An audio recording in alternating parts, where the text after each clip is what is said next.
भाइयों बहनों, यही बंगाल में चुनावी हिंसा सेशन के बाद, जब टीआर सेशन सीईसी बने उसके बाद पूरे देश में चुनावी हिंसा बंद हो गई।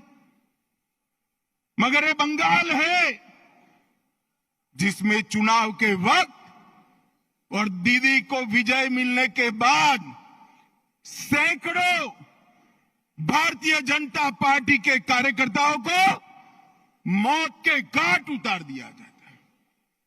दीदी, कब तक बचाओगी उनको?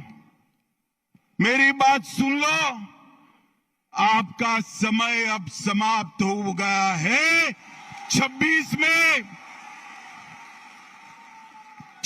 में भारतीय जनता पार्टी की सरकार बनने वाली, और मैं सारे हजारों की संख्या में बैठे हुए मेरे मंडल के पदाधिकारियों को ये वादा करना चाहता हूं कि यहां तृणमूल की सरकार जाते ही हमारे कार्यकर्ताओं के हत्या के अपराधियों को जमीन में गाड़ा है तो भी बाहर निकालकर सजा करने का काम करें। लोकतंत्र के अंदर हिंसा कभी शोभा नहीं देती है। दीदी, हिम्मत हो तो हिंसा के बगैर, रैगिंग के बगैर चुनाव कराकर देखो। आपकी खुद की जमानत ये बंगाल की जनता जब्त कर लेगी। मुर्शिदाबाद में अभी हिंसा हुई। हमारा गृह मंत्रालय कहते कहते थक गया कि बीएसएफ को बुला लीजिए। हम नहीं बुलाएंगे क्योंकि बीएसएफ आती तो हिंदुओं की रक्षा करती। फिर हमारे कार्यकर्ता हाई कोर्ट गए। हाई कोर्ट के ऑर्डर पर बीएसएफ आई और हिंदुओं को बचाने का काम किया। ममता जी, आपके नेताओं ने वो बीएसएफ को गाली बोला और आपके नेता वहां खड़ा रहकर दंगाइयों की हौसला अफजाई करते रहे। मुझे कहने में कोई झिझक नहीं है, जिस प्रकार से बंगाल सरकार के मंत्री इस दंगों में शामिल थे। ये स्टेट स्पॉन्सर दंगा था जिन्होंने हिंदुओं को न्याय किया। महान बंकिम चंद्र चट्टोपाध्याय की ये भूमि, जिस भूमि ने सालों तक पूरे भारत का मार्गदर्शन करने का काम किया, चाहे ज्ञान हो, विज्ञान हो, धर्म हो, स्वतंत्रता संग्राम हो, हर क्षेत्र में सालों तक बंगाल ने भारत का नेतृत्व करा। और वही बंगाल में कई सालों तक कम्युनिस्टों का शासन रहा।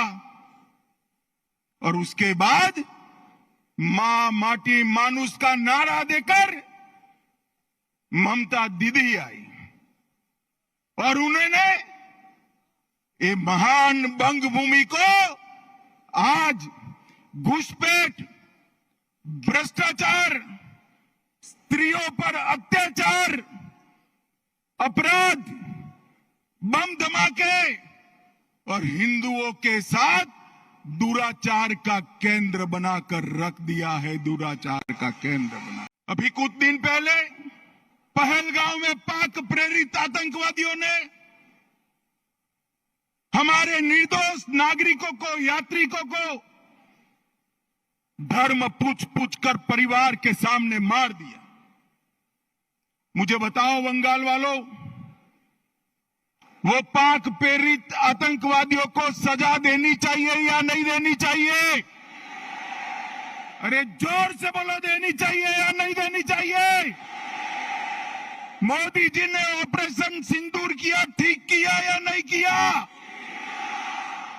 भाइयों बहनों, हमने सर्जिकल स्ट्राइक करी, एयर स्ट्राइक करी और अब ऑपरेशन सिंदूर कर 100 किलोमीटर अंदर जाकर उनके हेडक्वार्टर को ध्वस्त कर दिया। सैकड़ों आतंकवादी मौत के घाट उतार दिए गए और दीदी के पेट में दर्द होता है। दीदी, इतना दर्द बंगाल का यात्री जब वहां मारे गए तब किया होता तो ठीक था। उस वक्त कुछ नहीं बोला और मोदी जी ऑपरेशन सिंदूर कर यहां आए तो एक घटिया सा राजनीतिक बयान देकर ऑपरेशन सिंदूर का विरोध किया। मैं आज ममता दीदी को कहने आया हूं, आपने ऑपरेशन सिंदूर का विरोध नहीं किया। आपने इस देश की करोड़ों माताओं बहनों की भावनाओं के साथ खिलवाड़ किया है, खिलवाड़ किया। और मैं बंगाल की मातृशक्ति को भी अपील करने आया हूं, आने वाले चुनाव में ऑपरेशन सिंदूर पर सवाल उठाने वाली ममता जी को सिंदूर की कीमत बंगाल की माताएं बहनें जरा समझा दे, सिंदूर का अपमान करने का क्या मतलब है।